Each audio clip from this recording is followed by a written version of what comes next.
And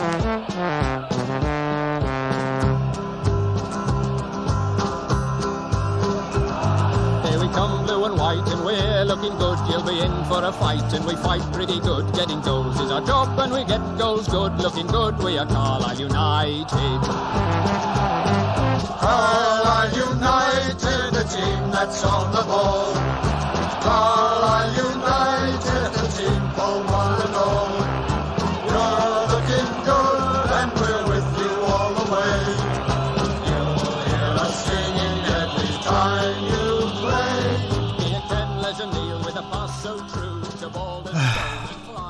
Where do you start with that, eh? What did we say? 6 points is the bare minimum we need from that, and we come out with nothing. I would have been very disappointed with 3 points. So, just an absolute show, wasn't it? That's the only way to describe it.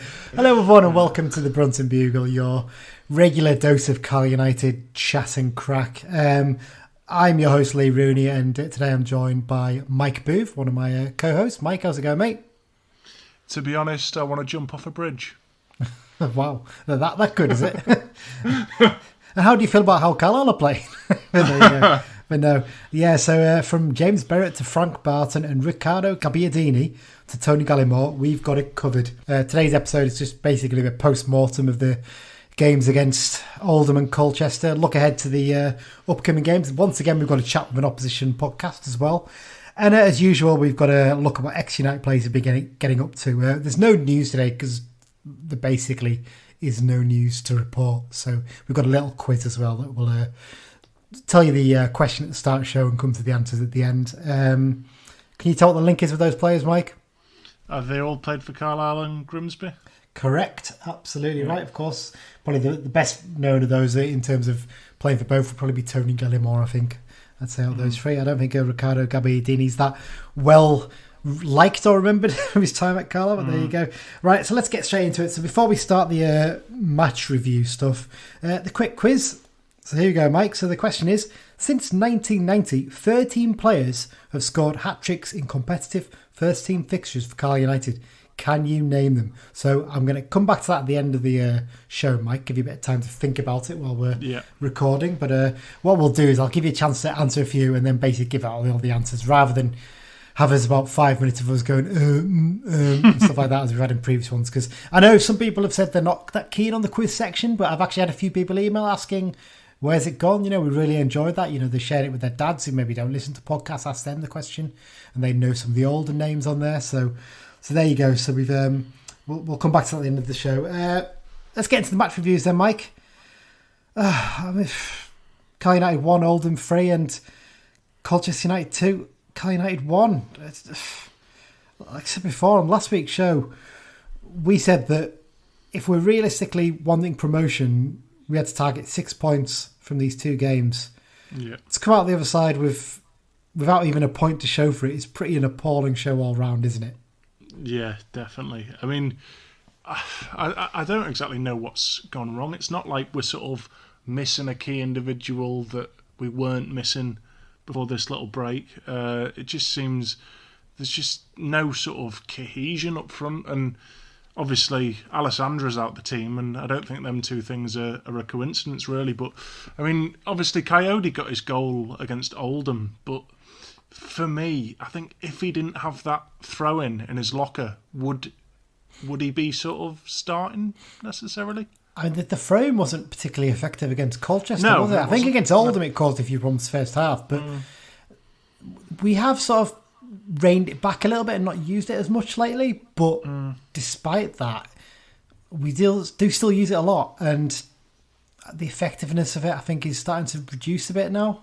And I wonder if that is that we're not really being physical enough when the ball comes in, because they're not bad balls in, and they get generally to sort of the 6 yard box line, sort of the touchline sort of version of that. But no one's there to flick it a lot of the time, and the defender's getting to it quite easily on recent ones. It's quite frustrating. Let's sort of get straight into it. So once again, we're starting games pretty well, aren't we? But the drop-off after about 60 minutes is just astonishing, isn't it? What's going wrong there? It's hard to explain, isn't it? we faced up to two poor sides in the last two games. They're not good sides. Let's be brutally honest with it. Colchester particularly were awful. They gave the ball away so much, and we looked so confident and comfortable. And then we give away a stupid penalty. We'll get onto penalties in a minute, but what do you think's going wrong, Mike? Where's this mental? Is it a mental block, maybe?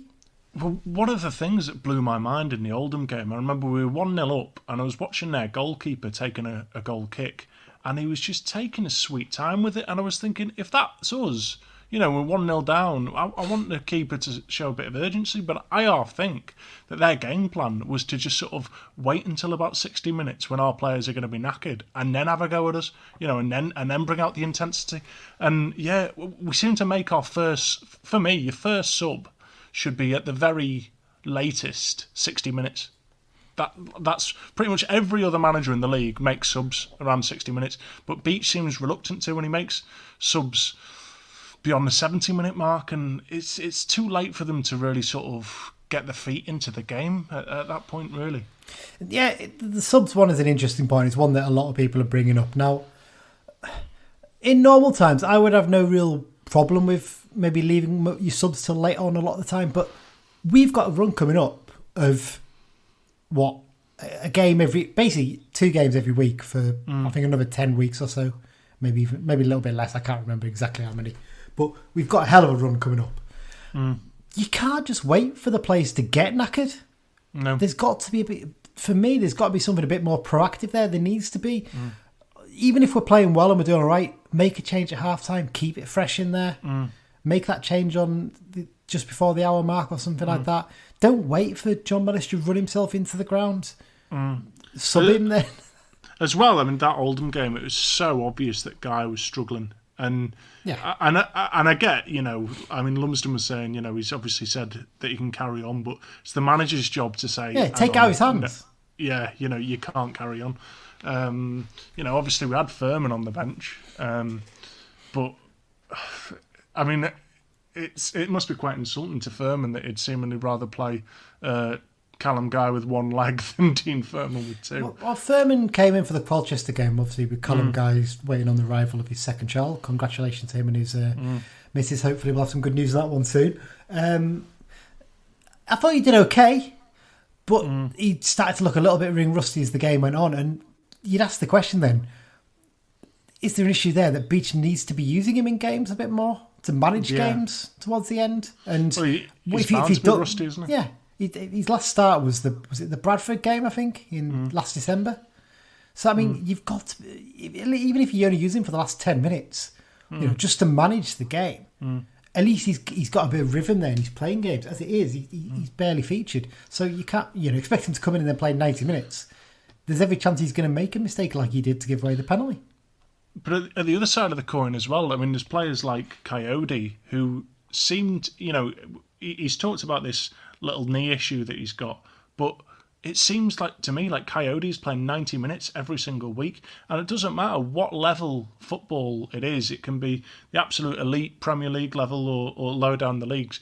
You can't just play players sort of for 90 minutes every single week and it not take its toll on them a little bit. Especially a role like his. He's a very, very physical player. We've seen the stats about how many aerial duels he wins, and he's a vital part of our team for that. But there comes a point where you've got to give him a break. You've got to rest him maybe. Exactly. And I know the problem is at the moment he's moved him into that central role. And fair play, he's doing really well there, and he's getting a few goals, and he's looking a bit more threatening in terms of a goal threat. But to the personal advantage of Coyote, I think has actually probably been a bit of a detriment to the team in taking Alessandro out, who maybe doesn't have as impressive stats goal-wise, although this season he is our second top scorer. But what he does in terms of linking play, and Coyote, what he did in terms of linking play and doing well on the right, we've lost that. It comes a point, does Alessandro have to come back in the team? We'll probably discuss that in the preview section, I think, in terms of who should come into the team. But yeah, I wonder, do you think Coyote moving there, that has benefited him, but maybe not the team? Yeah, I mean, I'm just looking now. He's got 6 goals in 25 games for a team that has generally been playing well this season, and I feel it's not very good, is it really? I mean, obviously Alessandro has never been a goal scorer like you say, he brings more to the team. But, I mean, Coyote is trying to not be a goal scorer as such. He's trying to sort of maybe almost be a bit more like Alessandra, but he's not bringing as much to the team as Alessandra, and he's not really scoring a lot of goals either. You know, I can understand. I mean, you know, we said the other week, Charlie Wyke at Sunderland, he's scoring goals every week, and he's set up one goal all season. You know, I can understand if he's not doing a lot for the team and he's just scoring goals, but it seems he's not doing a lot for the team and he's not really scoring very many goals either. No, absolutely. I mean, I'll go back to it again. I mentioned this point before. Do you think it's more a mental thing than a physical thing? Because Beech does say, all the stats show, you know, we're still running as much and doing stuff like that, but mentally it seems to have drained them as much as well. And is that an issue? I think it's probably a little bit of both. I mean, you know, well, you touched later on, don't you, that we've only once this season come back from a goal down. And well, do you want me to come on to the stats after this bit then? Yeah, and I'll share them. Yeah, with go people, on. yeah. So I'll come on to them now. So basically, I picked out a few stats that really interested me after the game because I was thinking to myself, all our stats were so impressive first half of the season, but something just wasn't sitting right in my head. So when I was still fuming after the Colchester match, I went and had a look. So I think this has been pointed out on Twitter as well earlier today. We're recording on Wednesday. I wanted to get it out of our system nice and early. This season, in terms of winning points from when you've been behind in a game, we've only managed it once. We've managed 1 point all season from a losing position. And that was, funny enough, against Grimsby away. And that goal was gifted to us. The keeper actually passed the ball into the back of his net. That's not even exaggerating, is it?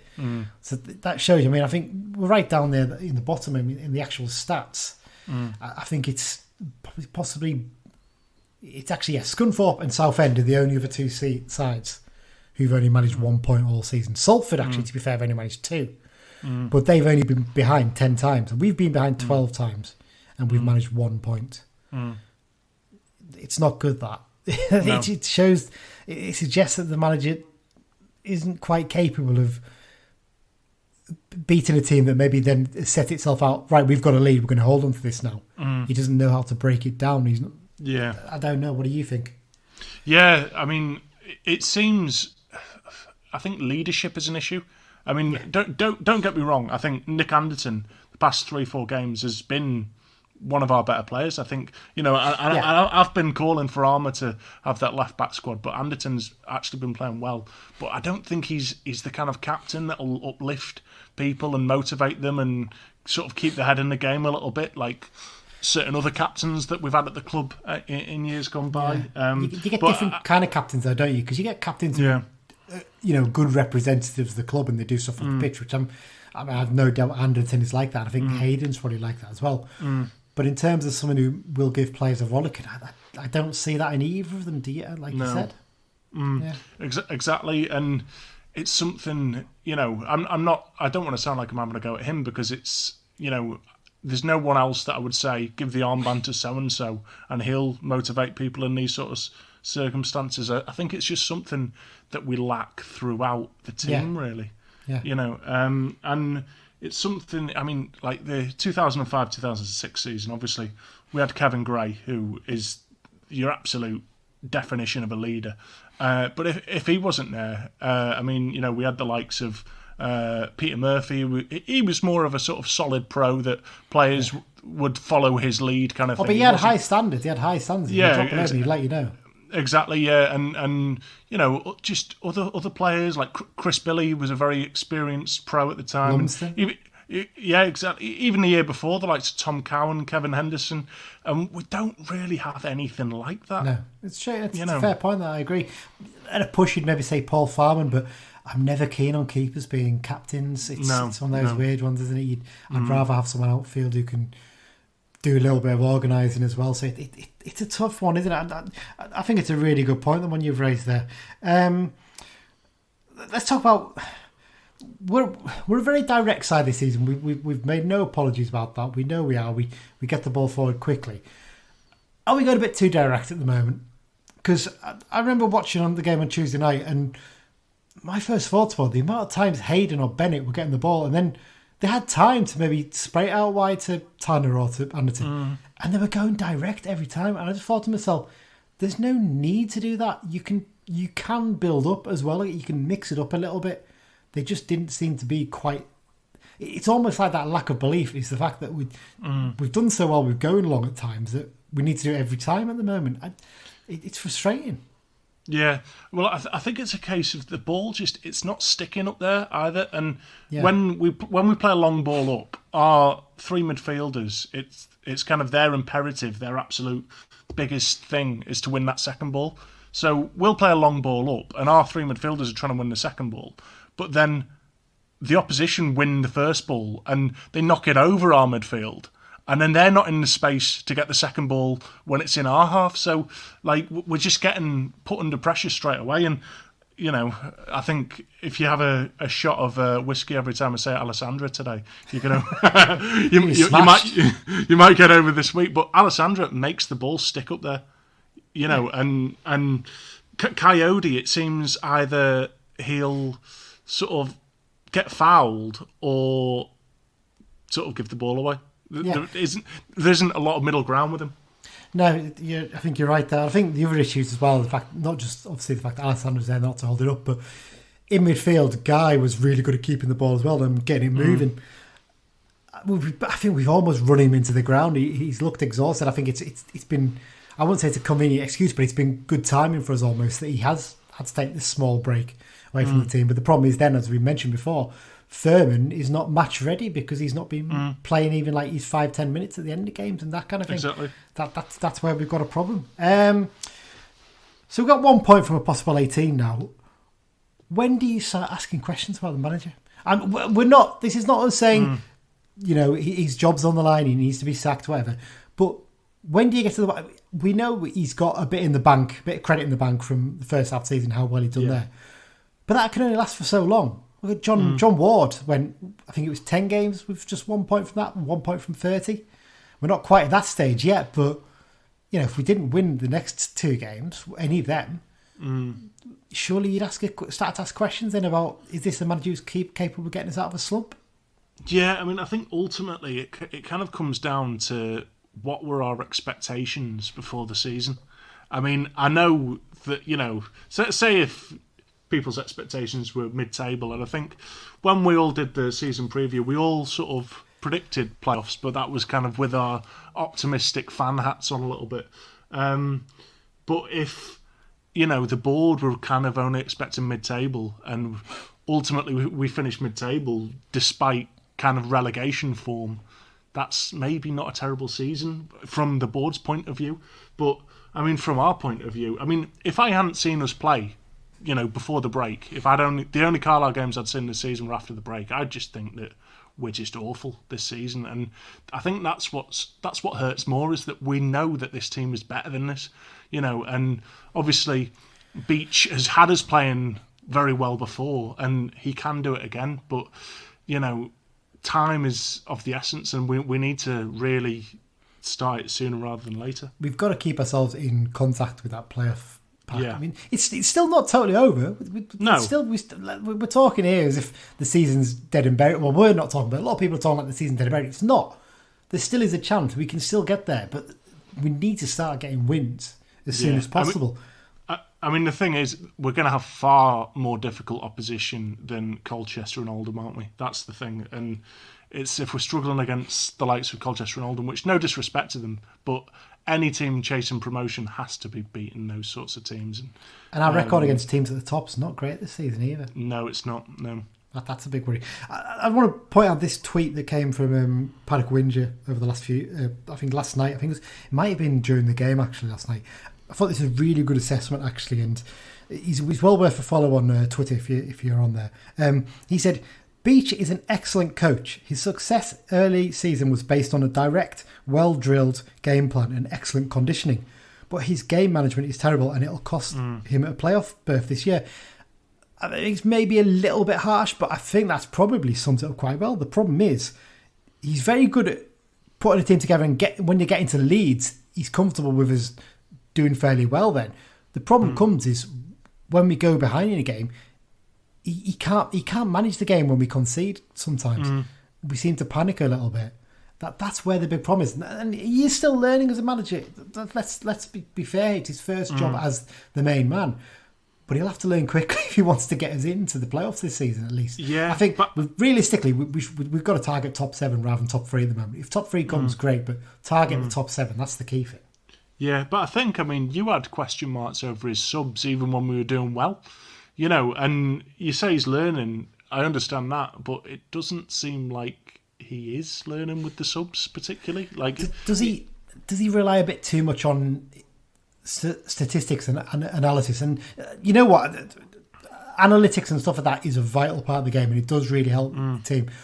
But every now and then, as a manager, I think you need to switch your head off from that and go, on my instinct, what should I do here? Not rather, oh look, John Mellish's running stats are still really high, or Gimme Toure is getting to the byline, putting crosses and whatever and stuff like that. You need to look at it and think to myself, what can I do here that might change the game?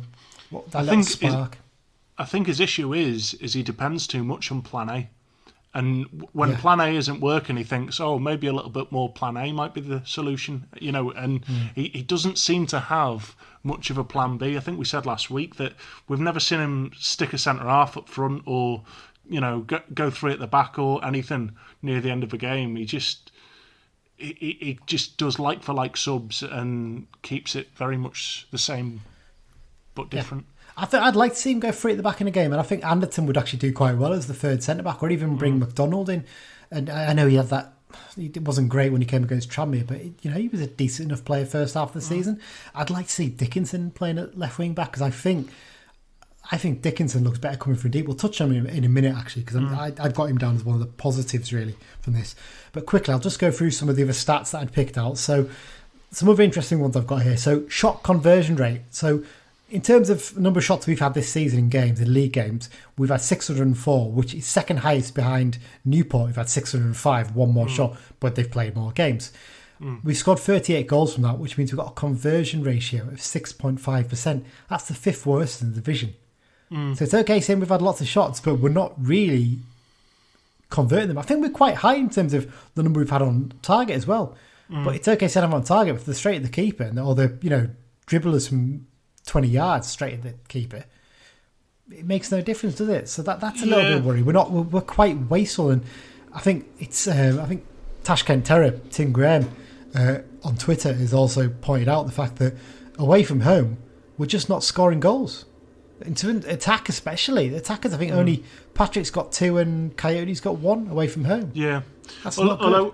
Although I think George Tanner said that they're told to kind of hit the ball low, hit it hard, and kind of, if you get it on target, things can stem off that. And I think that's sort of one of the key principles of the way that we sort of play football. I mean, I think the Colchester game was the first game that I can safely say we had the better chances, than Colchester. But, I mean, their goals, all right, one's a penalty, and we'll talk about penalties in a bit. But their second, I'd like to see the expected goals figure for that, because that was just a screamer from outside the box that, it wasn't like we gifted them an absolute sitter of an opportunity. But, Dickinson had a couple of very good chances. Obviously, Riley hit the post, and Shamal George had a decent game for them. Shamal George had a good game as well, but at the end of the day, the only stat that matters is who scores more goals, and it wasn't us. And yes, Stephen Pressley would sort of make these excuses every week, and there's only so long that you can come up with these excuses and not be getting the results. Yeah, absolutely. You're right there. Couple more quick stats I've picked out here. Interesting one, this. We've not scored a single goal in injury time at the end of a game this season. Incredible that. We've scored the most goals in the opening 15 minutes of games in the whole division. We've scored 10. But the stats show we have a real drop-off after 60 minutes. I think we've only scored 8 goals after the 60-minute mark this season. We just don't have... It's strange, because I thought at the start of the season I felt we had intensity for the whole game, but we weren't still not scoring the goals. Or maybe we're just not doing that now. And a couple more ones, obviously the fact that we've only managed to score 2 goals in a game once since coming back from the coronavirus break. So that's from the Exeter game at the end of January. And also we're only one of only 4 teams not to be involved in a nil this season, alongside Barrow, Scunthorpe, and of course Morecambe. So I think we know what's going to happen at the weekend there. Then probably now I've said that. Finally, mate, just before we get into some of the positives, because we should say some positive. We shouldn't be entirely negative. Talk about penalties. I've put the stat in there as well.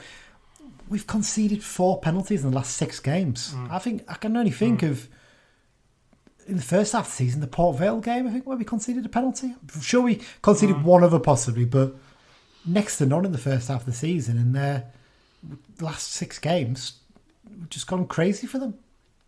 Yeah, it's bizarre. And at the end of the day, you're never going to concede a penalty if the other team aren't causing issues in and around your penalty area, and that's what's happening. I think that's the big difference. Before this break, Farman was sometimes having games where he wasn't facing a single shot, and now it's completely different. But I mean, for me, if we're talking about individual players, I think the past few games, Mellish has been kind of his usual combative self. He's put himself about a bit, but the 2 players that I would say have sort of dropped off a little bit are Hayden and Bennett. Yeah, I completely agree with you. Sorry. I think they maybe set the standard a little bit too high, and they're sort of now victims of that. But they don't look the same players as they were before the break. I mean, we'll get onto it in the preview bit. We'll talk maybe about whether there needs to be a change in defence possibly. But yeah, you've touched on there, Mellish, so we'll move on to the positives. I picked him out as one of the positives. Good to see him back on the score sheet. And actually, in the last couple of games, I don't think he's played that badly. I think he's been all right. And I think sometimes when I listen to the commentary that James was doing for the Oldham game, I think he looks at him sometimes at the same standard of Guy and Riley. And he's not as good a player as Guy and Riley in terms of the technical side of it. But actually, I think he was trying to force the issue sometimes and play the ball forward. And sometimes he does overhit those passes. I think he'll learn that with time.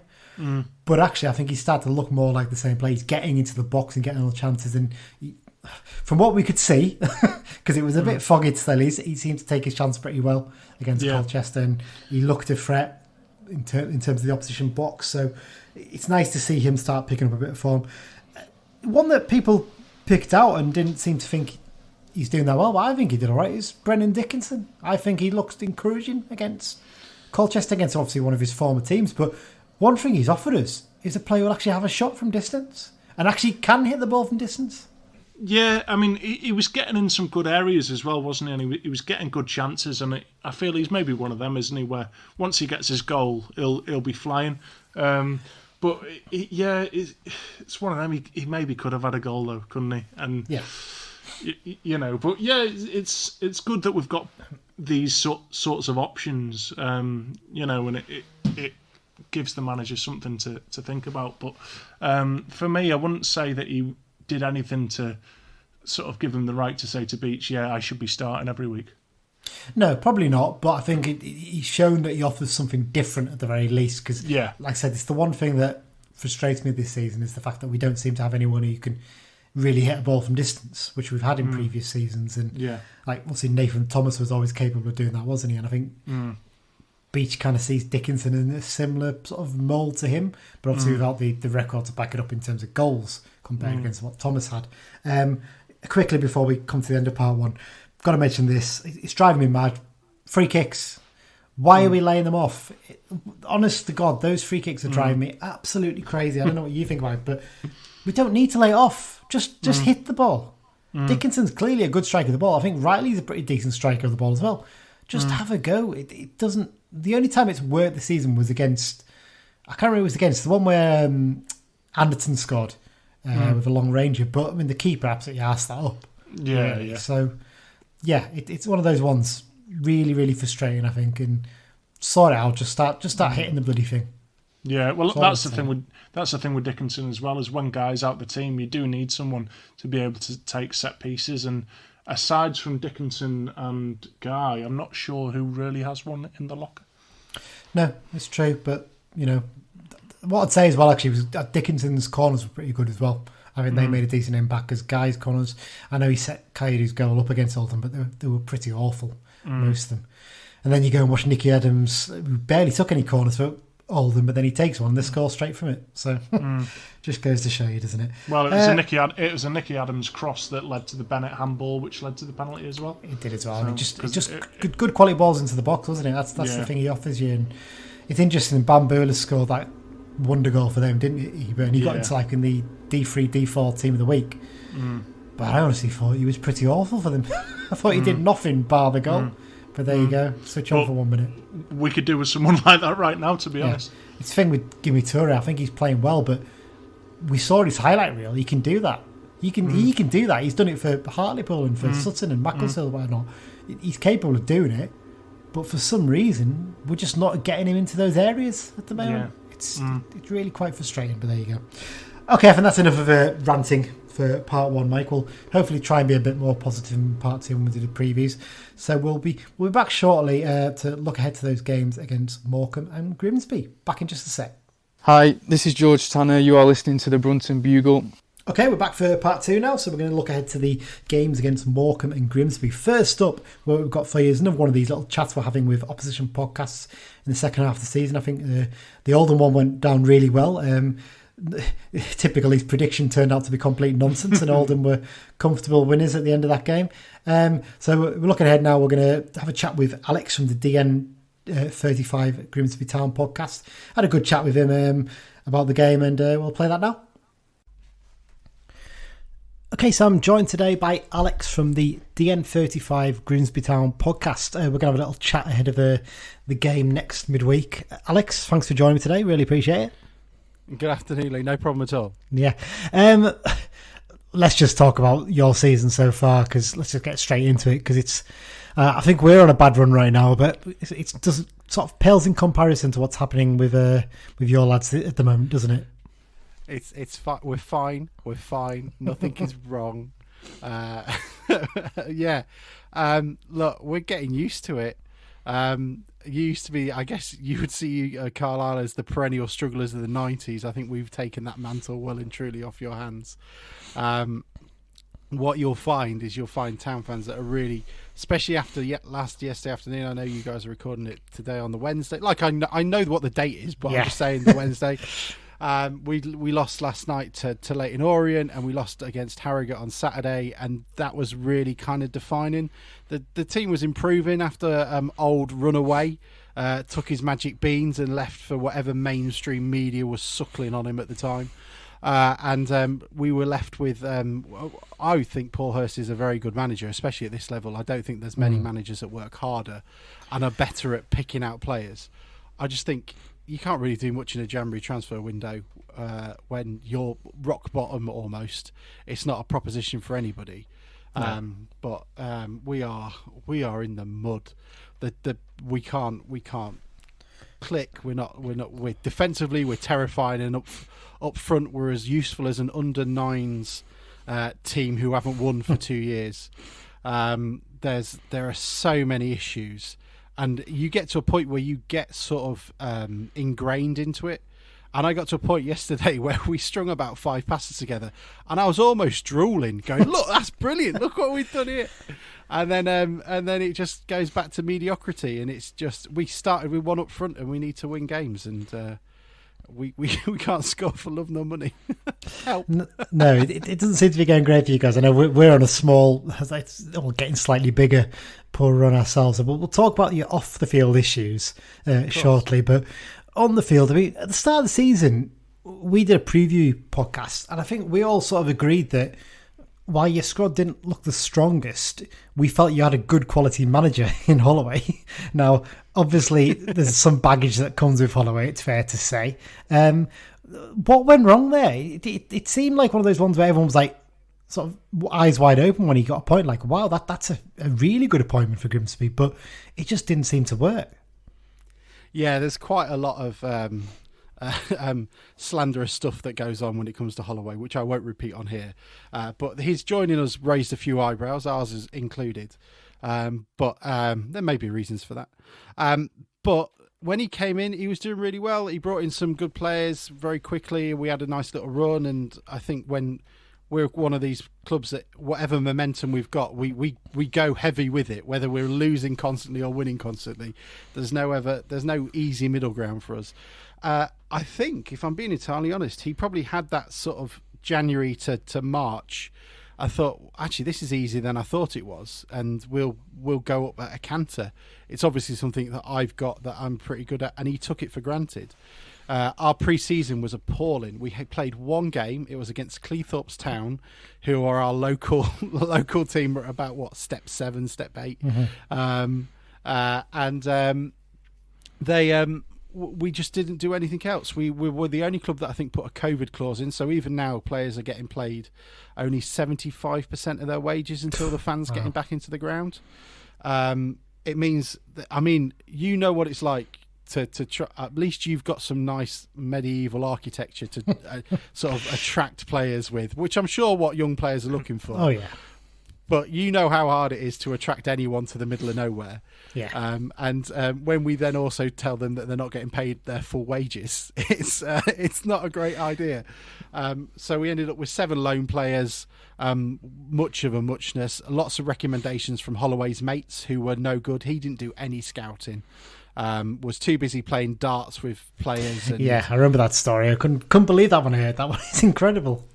Do you want to know that it was even in front of an EFL official that was down at the ground for the day?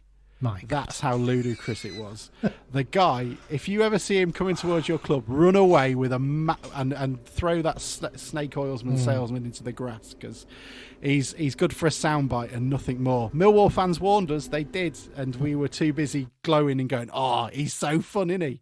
But it's pretty sad. We're just a mess. And then Paul Hurst has come in. I don't think any other club has used more players than we have. We've got 36 players in your squad, but I was just looking before. That's incredible. Yeah, and that doesn't include the 6 loan players that we've sent back. My God. And it has been an absolute nightmare for us. We've got perennial walking woundeds like James Hansen and Sean Scannell and all these other random names no one else cares about unless you're a Town player, and we won't care about either come the end of the season, because they'll all be out in a barrow outside the front of the ground if anybody wants to buy one. We'll have them out on a little carpet where you can sort of select what you want, like a car boot sale. Yeah, it just seems to have been a bit of a mess on the field, but off the pitch as well. There seems to have been a few issues there as well, hasn't there? And there was obviously a lot of talk about when Holloway left that was one of the problems there, but it doesn't seem to be resolving itself. I know for quite a few years you've been trying to build a new ground, haven't you, as well? Yeah, we're kind of hemmed in because we're a club on the coast, and kind of the geography of Grimsby means that the coast kind of like sort of curves around the town. So we kind of only got around 2/3 of a land mass to build on. So we're kind of restricted as it is. And one side of that is like an area of outstanding national beauty and an RSPB sort of wildlife thing. So you kind of get a small part of the town to be able to grow. If all honesty, the club's been a mess for 16 years. Ever since John Fenty and the board came on, it's been a death by 1,000 paper cuts. I don't want to besmirch anyone's political persuasions, but he is a Conservative councillor, and it's a death by 1,000 cuts at our club. If you can save a penny, he will do. Take, for example, Charles Vernham. Anyone who remembers him last season scored that wonder goal against Colchester where he took it past everybody. Yeah, I remember that. Yeah, he was fine fettle. He had an option for an additional year. We sold him. We didn't even sell him, sorry. He came in, he wanted an extra 50 quid a week, apparently. They said, no, you can have an extra 100 quid less a week. And so he went to Burton free of charge. And that's all the way through it. That's exactly how this club is run. And for about a year, we've got a consortium in the background trying to buy the club. Now, Holloway helped in sort of stave it off for the current board by saying that, look, I'm not going to manage here if these new guys come in. I don't want them. I love these new guys. And that raised quite a few eyebrows with fans, because they're the only board that have ever taken us non-league and left us down here. It kind of helped when Holloway left. One of the things he said was, I'm going because they're selling up. I was like, brilliant. Holloway's gone, don't care, and we're getting rid of these guys. It's just taken a lot longer than we'd have hoped. So they came to sort of December time where our current board put out a statement at 5 minutes past midnight on Christmas Eve to say you've got 2 days. Yeah, you've got 2 days to to sell or not, and they are getting an absolute. They are getting away with it. They've got from what we can tell, the current shareholder is getting all of his shares back. That's about £900,000. On top of that, he's getting his debts repaid of £1.5 million. And let's be honest, his debts are there to pay off the mistakes he's made by panicking and making no plans and then having to put money in to make sure we don't go under or don't do whatever. So though we're bottom of the table, there's quite a lot of fans, including me, going, I'm quite looking forward to the future. This is going to be quite good. We just hope it's in this league, but it doesn't feel like it will be, because we are not turning this franchise around. No. Return of Paul Hurst as manager. Pleased about the one, I'm guessing, because I know he's had a couple of jobs since Shrewsbury where it hasn't quite worked out for him, but you must have good memories from his first spell. Yeah, he was quite divisive by the end of it, because he'd been here for 7 years, and you're always going to pick up baggage, and there's going to be bits in which there are certain aspects that may break the straw that breaks the camel's back, sort of thing with fans. But he's I don't think there's many other managers who can pick a player like he has. If you look at the players he's been able to sort of source from non-league and lower league, it's pretty incredible. He's quite straightforward. All the reports are is that he works his arse off along with Chris Doig, his assistant. And he did wonders at Shrewsbury. I think Ipswich are an underrated basket case club. Yeah, I'd agree with that. and Scunny are as well. They're sort of 10 million in debt, and when he got there, I think he was hoping to have loads of cash thrown at him and be ready to go, because their owner was quite useful for that. But I think it changed halfway through, and so they kind of they had to start cutting their cloth. And I don't know, but I'm slightly worried now, because we're not exactly winning many since he came in.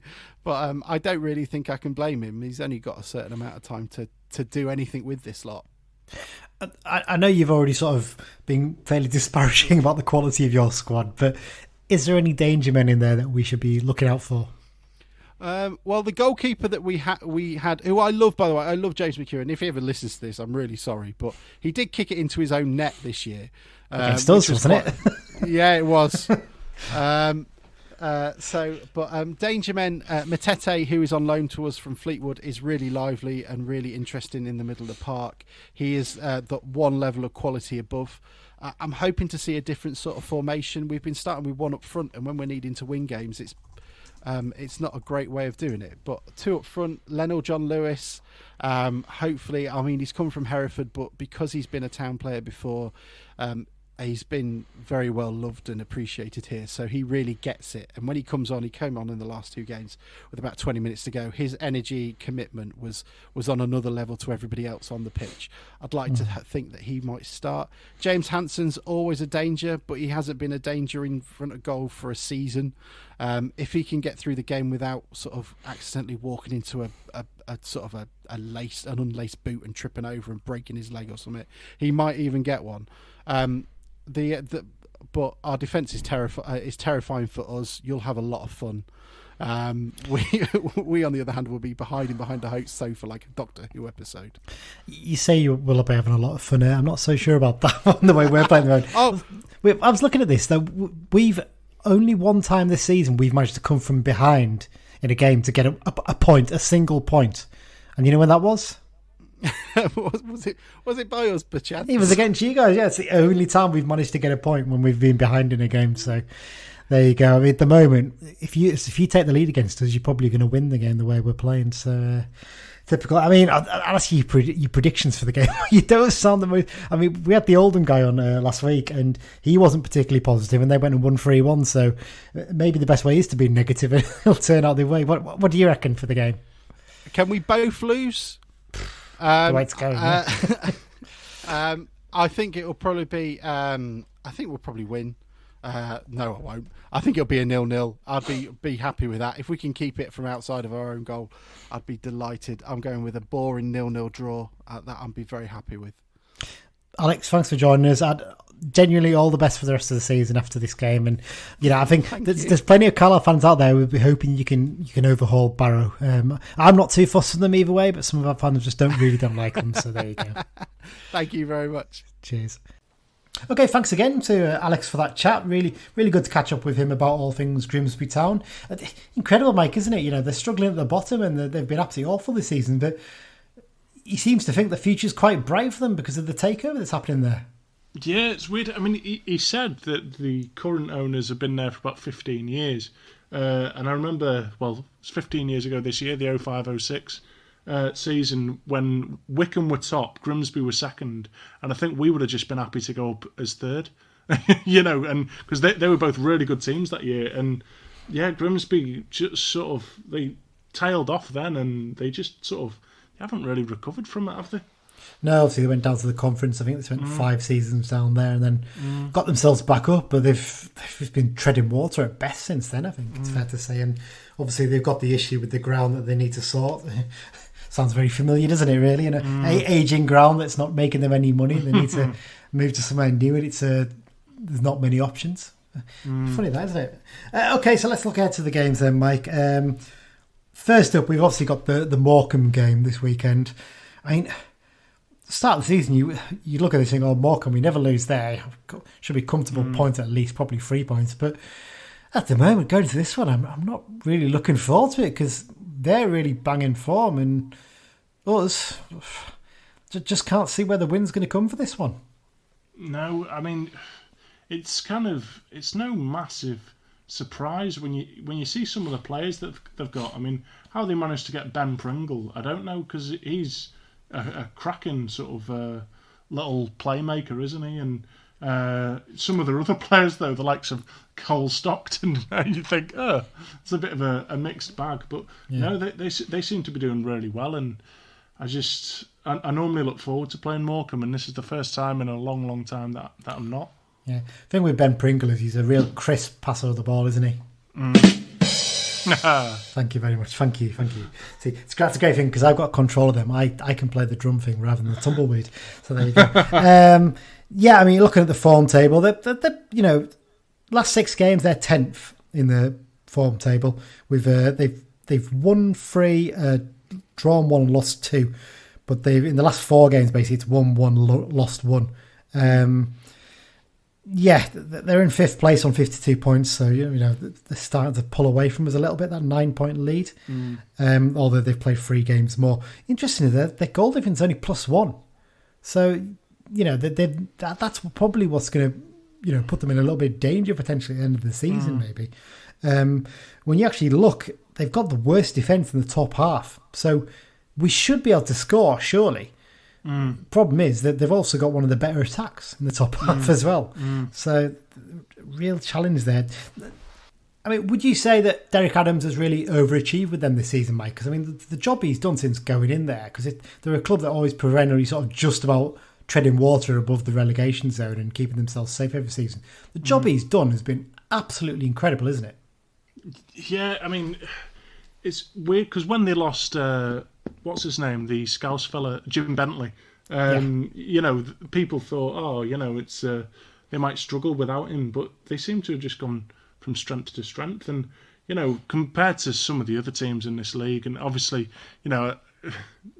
other teams have much bigger gates in normal circumstances, and obviously no one's really having any gates now. But that might actually be one of the things that's working in their favour this year, and in that we're sort of it's levelled out the playing field a little bit for teams like them, and they've recruited quite well, and at the end of the day, no one is in the position that they're in by fluke. That they've done well enough to be there, and but they had sort of they knocked around the playoffs a couple of times under Bentley. They've always sort of been there's some sort of small clubs, shall we say, who don't want to upset the apple cart and they're just quite happy to be in the league, but they've always sort of had a little bit of we want to sort of take the game to teams sometimes about them. A big thing for them as well is I think from previous seasons where United have lost key players they've had on loan and it's seen the season just fall apart as a result. They lost, I think it's Adam Phillips, isn't it, who was on loan from Burnley. Burnley recalled him to send him to Accrington in League One to get experience at a higher level, which when you saw that you thought, well, that might be a bit of a derailer for their season, but it's had pretty much no effect at all. They're still up there in the playoffs, and pushing just outside the automatics as well.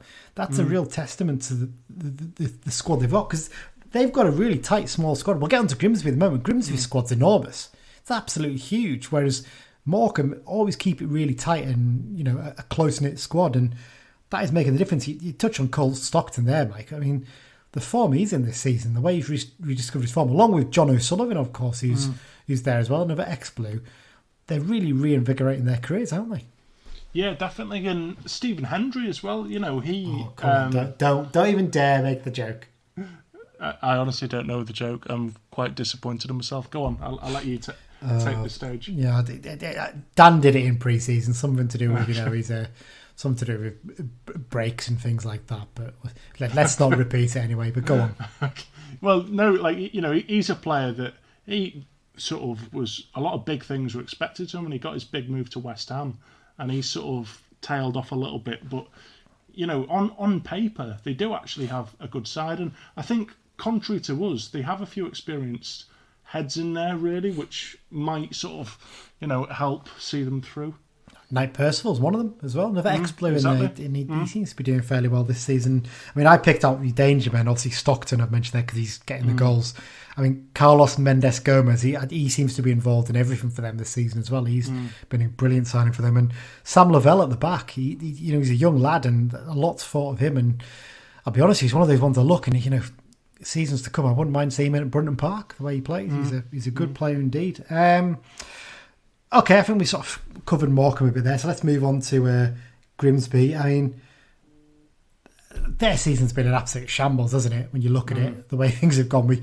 We heard Alex there before talking about it. I mean, pre-season, we sort of almost just looked at the name, really. Actually, it's a bit bad of us, really. We sort of, well, Ian Holloway, you know, they've not got the best squad, but they've got a good manager, Ian Holloway. They'll keep them up. But, you know, he's basically a rent-a-quote, isn't he, these days? And he's gone in there with all his little sayings and stuff like that. But the way he's handled things there has been not great, is it, really? And they've had to change the manager to Paul Hurst. They've gone back to an old favourite, the one I think who got him out the conference. And, yeah, it doesn't seem to have had quite the effect yet, does it?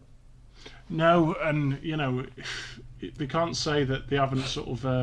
the managers haven't been backed with the amount of players that they've had, you know, 30-odd or however many... 36, I think, is in their squad currently. But I think, as Alex mentioned...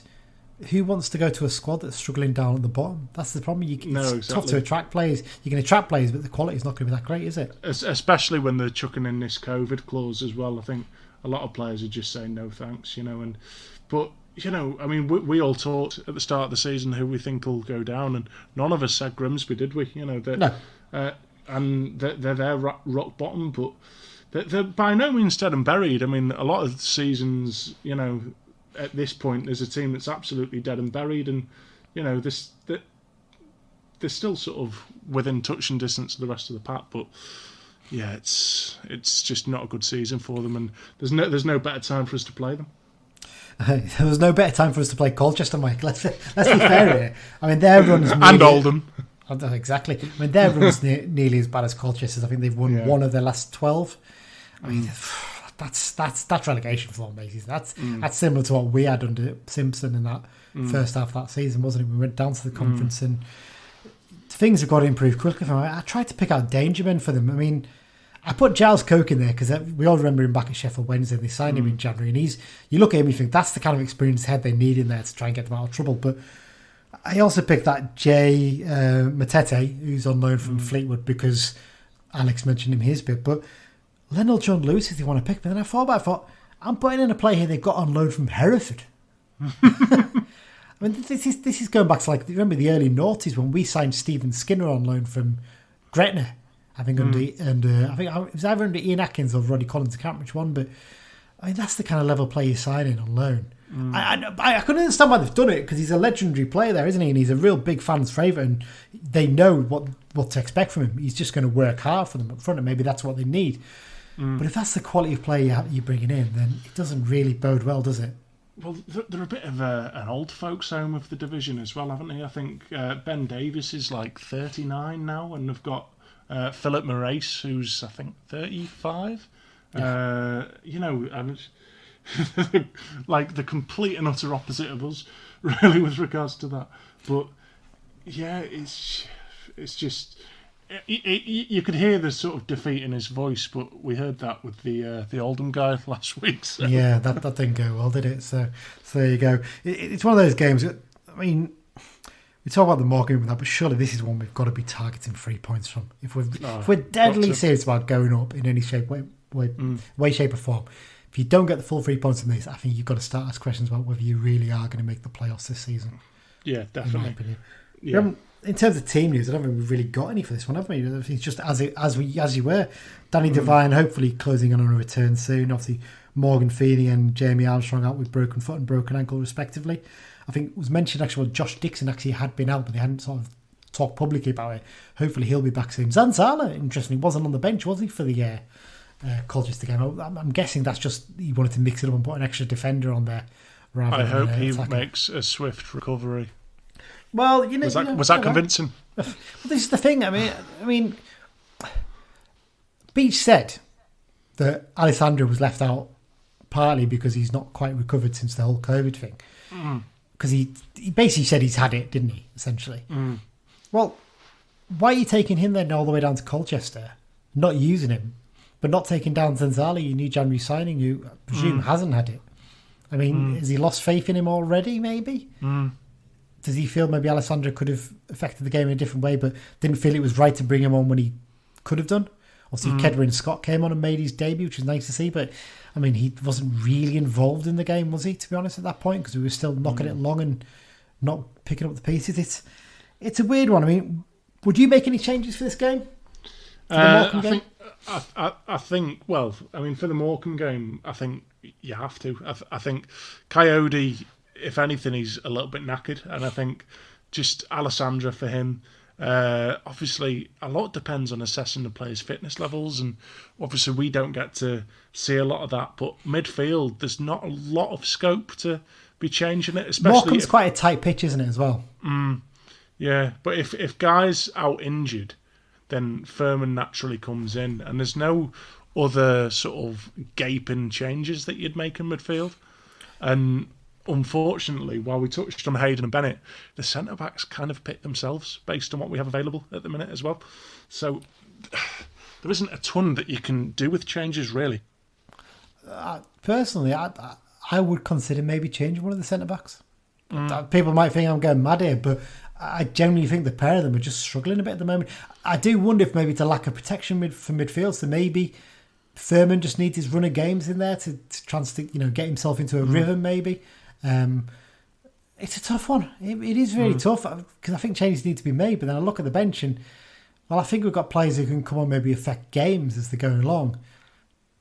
Have we got players to come in there and start at the moment? I'm not too sure, because defensively the only other change you could maybe do would be to bring in Armour. But would you drop Anderton based on his last 4 games? Probably not. No. Would you drop George Tannen? No, because I think he's really effective going forward. He's a good player. It's a tough one. Something's got to change because we're conceding really sloppy goals, and you can't keep saying, oh, they did so well in the first half of the season. Well, they're not doing it now. That's the problem. They're good players, no doubt about that. But if they're not performing, what do you do? Yeah, exactly. And I mean, the centre half issue. Cole Stockton. Well, for us, he was pretty much useless. Seemingly for Morecambe, he's quite a good target man that they play off, and he's a big lad, and whoever is man marking him needs to absolutely be on it. I mean, I've seen Hayden and Bennett struggle against some of them kinds of strikers this season, and hopefully this isn't one of them games for us. No, definitely not. Okay, let's talk about predictions then, Mike. You go first. Well, do you know what? I've followed Carlisle long enough now to know that if we've just lost against one of the teams, against 2 of the teams struggling near the bottom of the table, and we're now playing a team near the top of the table, then we're probably going to win, because that's just kind of what we do. So I'm going to be optimistic, and I'm going to say 2-1 Carlisle, and I'm going to say Mellish and Dickinson on the score sheet. So that's the Morecambe game. Yeah. You know what? I've been thinking about this really long and hard, and I'm going to predict a defeat. There you go. I'm going through defeat because I'm hoping it's reverse psychology and actually they go out and win the game. So I'm going to go for a 2-1 defeat, and I reckon our goal will be a goal from Bellish. I think he'll go on a little run again now. But I think we're going to lose 2-1. But then we come on to the Grimsby game. You want to pick yours then, Mike? So the Grimsby game, I reckon we're going to come back and it's going to be resounding and the boys are back in town and all the rest of it. And I reckon we'll win 3-0. And I'm going to say Coyote will get one, Alessandra will get one, and Joe Riley will get one as well. Okay. Well, I'm going to agree on that one. I'm going to go for, I think they'll get the rollicking of their lives after the Morecambe game told, do you want to actually do something this season? This is my imaginary situation here after we've lost 2-1 to Morecambe. And I think we'll win 4-0 against Grimsby. I think we'll come out and just absolutely batter them and blow them away. And I'm going to go for goals from Toure, Dickinson, Mellish and Alessandra. Yeah. So there you go. So I predicted a defeat for the first time this season. I mean, to be fair, it's Mark Lawrenson-esque if we don't at least predict a defeat at some point, isn't it? Because it wasn't it someone pointed out, because he does those predictions every week on the BBC Football website, doesn't he? If he'd predicted that, I think it was something stupid like, I can't remember, it was 300 or 400 games before he predicted a Liverpool defeat in a game. And if he had done, Liverpool would have won the title in the last 7 seasons running or something like that. Yeah. It was astonishing the way he did predictions each week. So there you go. So yeah. Although, actually, one thing that has suddenly just sprung to mind was, remember when we played Morecambe away a couple of years ago? Yeah. And I think Jamie Devitt scored 2 very similar goals that stemmed off. He scored once. Oh, did he? Or I think he scored the same goal 2 years on the bounce or something. But they stemmed off long throws. And I don't know if Morecambe's ground is preferable for the run-up for a long throw, even though I've said Alessandra should play instead of Coyote, but ignore that. Alessandra can take a long throw? Well, he can, yeah. But, potentially I think it could be one of them games where it comes down to like a set piece or something like that to sort of break the deadlock. Yeah. Okay, then let's move on then to the X-Files, Mike. So let's look at what ex-United players and coaches have been getting up to around the world. One we missed out, actually, in recent weeks, goals-wise. Joe Garner scored a hat-trick in Cyprus for Apoel Nicosia. Seems to be settling quite well there, doesn't he? Seems to be enjoying himself, even though Mick McCarthy's left. Naddison scored 2 goals for Crawley in the last week. One of those was actually against Morecambe, funny enough. Jerry Yates scored twice for Blackpool. Brad Potts scored for Preston. Andy Cook for Bradford. Sean Miller, he's on a little bit of a run for Bolton now, isn't he? That's his second goal for them. This was a nice one. Mark Beck scored for Harrogate, his first goal in the Football League for 6 years. Fantastic. Really, really nice to see Mark getting a goal there. Naki Wells scoring again for Bristol. He seems to be finding a bit of form now. Nigel Pearson's taken over there. Cole Stockton, as we mentioned before, he scored again for Morecambe. Reece James for Doncaster. And, do you have to say it? Charlie Wyke, he scored for Sunderland. He's now scored 24 goals in 37 appearances this season in all competitions. It's incredible. Really, really incredible run of form there. And the last little bit of X-Files stuff, obviously, is the Scottish League Cup. So James Brown and Michael O'Halloran, ex-United loanees, were unused subs for St Johnstone as they won the Scottish League Cup. And Gavin Riley actually came off the bench for Livingston in that game. Seems to be doing fairly well for himself up there. Gavin seems to be enjoying it. So good luck to him. And that's all the X-Files this week. So, Mike, let's go back to the quiz question. Can you remember what it was? Yes, and the wording of it seems to insinuate that it's not Football League. No, it's competitive first team fixtures, so exactly. League or Cup games. So that includes the season in the conference as well. Yeah. So exactly. There's 13 players you need to name. You're probably going to struggle maybe with a couple of the early ones, but knock yourself out. Go on, Mike. Have a crack. See how many you can get. Well, Brian Wake, obviously. Yeah, Brian Wake's got 2 hat-tricks for us against Boston United and Shrewsbury Town. Yeah, I'm good. I think, did Magno Vieira get one for us in the conference? He did. He scored one for Aldershot. Yeah. Against Aldershot, sorry. Yeah, Carl Hawley, definitely. He scored 3 for us. One against Farnborough in a 7-0 win, and then the ones against Stockport and Torquay in the Football League. Charlie Wyke. Yep, he scored 2 for us. One against Welling in the FA Cup and one against Mansfield Town. Danny Graham. Danny Graham did indeed get one. This one I nearly missed, but Danny Graham scored one against Yeovil in the season after we lost in the playoffs. And that game was the game that Gary Medine scored his first league goal for the club as well. Yeah.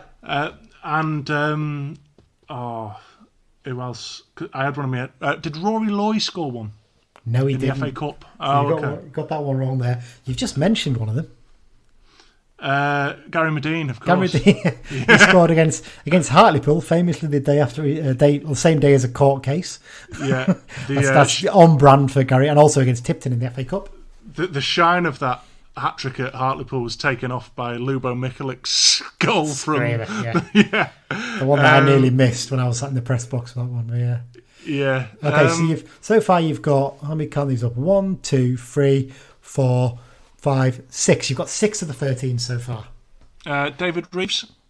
David Reeves did indeed. He only scored one hat-trick for us, actually, funny enough. That was against Burnley in the O2 Windscreen Shield. That game was played on a Saturday afternoon because I think a game was called off. Well, one of our games was called off because of the FA Cup, so they moved that game to a Saturday afternoon. We won 5-0, I think, that one. To be honest, I think the rest I'm absolutely stumped, and you're gonna have to step in. Well, I think. You've missed one from last season. From last season, one of the last games we played last season. One was an absolute blinder from distance. Of course, Nathan Thomas. Yeah, Nathan Thomas indeed against Forest Green Rovers. So your remaining ones, I mean, God, you've missed a really obvious one from the third division title season. Go on. Michael Bridges. He scored a hat-trick against Boston United. Although Boston, we both of us would dispute that because one of those blatantly was scored by someone else, but it still stands as a Bridges hat-trick. There's one round about the same time as Charlie Wyke scored a hat-trick. Someone else scored one. Of course, Abire. Abire scored one against Cambridge United in that brilliant start to the season. So we're now missing, I think, just 3 more. So one of them you definitely will struggle to get. It's way before your time. Another one is mine and Dan's hero. Stephen Halliday.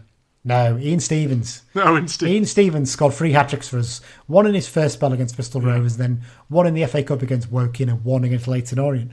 And also, in the conference season, another player scored a hat-trick. So, was it Andy Priest? Yes, Andy Priest scored a hat-trick against Runcorn FC Halton in the Conference Cup, where he won 5-2. And finally, the last one that you're probably going to struggle to get, I'll tell you anyways, it was Paul Conway. Scored a hat-trick against Hull City in the O2 Windscreen Shield, which kind of nicely links to last night's game because that game was also played in really thick fog where you could barely see the ball. So there you go. So that's your 13. So I'll read them out for everyone. It's David Reeves, Paul Conway, Ian Stevens, Brian Wake, Magno Silva Riera, Andy Priest, Carl Hawley, Michael Bridges, Danny Graham, Gary Medine, Jabba Abire, Charlie Wyke and Nathan Thomas. Funnily enough, before David Reeves' hat-trick, I think there was a gap of something like 7 years between hat-tricks. I think Paul Gorman was the last one to get one in the late 80s before that. So there's a huge gap. And I think in terms of league hat-tricks, actually, it's nearly 8 years between Paul Gorman's hat-trick and Ian Stevens against Bristol Rovers. Because those two other hat-tricks, Conway and Reeves, were scored in the Oldham Windscreen Shield. So there you go. Just goes to show. So that's it, Mike, for this week. We'll be back with another quiz next week. I know some people do really enjoy them, and I'll try and think of another one for everyone there. And that's it. So yeah, if you've got any comments or feedback, anything you'd like to share with us, please drop us an email at bruntonbugle@gmail.com or contact us on Twitter at Brunton Bugle or find us on the Be Just and Fear Not Facebook group. We're always on there having a crack and there's really good chat on there, so I'd recommend anyone join it if you're on Facebook. As usual, if you're listening to us, the chances are you've already done this, but if not, subscribe to the podcast using your favourite podcast app, things like Acast, Spotify, Apple Podcast, Google Podcast, all things like that, iHeartRadio. They've all got it. If they haven't got it, let us know and we'll try and get it onto that podcast app. World Map of Listeners, I've had a look and there's nowhere new on there, Mike. So there you go. We're still just planning on. We need some new countries. People, get listening to us and we'll have some new places. That's it for this week. We'll be back next week, hopefully a bit more positive, and the playoff push will be back on with any luck. But there you go. Mike, thank you very much for joining me. Thanks everyone for listening, and as usual, up the Blues. Cheers.